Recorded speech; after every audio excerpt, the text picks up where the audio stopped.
呢排天氣忽冷忽熱，一個唔小心真係好易病啊！楊怡同吳卓羲呢日出席人際慈善行，唔好見到阿怡跳跳紮咁，好似好健康啊！其實佢呢日係抱病上陣，仲搞到聲沙沙添啊！阿怡又驚唔驚會唔小心傳染俾老公羅仲謙呢？其實就唔怕傳染嘅，因為我覺得第一佢嘅身體狀況都 OK 啦，咁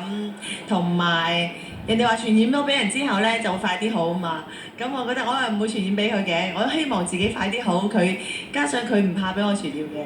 謙仔成日要返內地拍戲，阿怡最近又密鑼緊鼓排舞台劇，兩公婆分隔兩地，咁少時間相處，阿怡一定好掛住老公啦。其實咧，我覺得兩個人相處最緊要係舒服啦，就唔使遙遠控制話對方嘅，最緊要係互相嘅信任啊、溝通啊，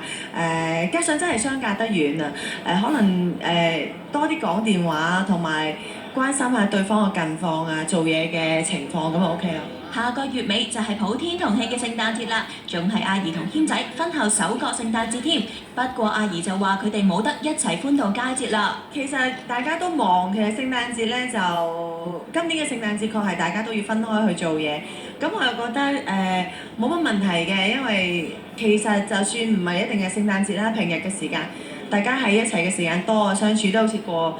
節咁樣，冇乜所謂都 OK。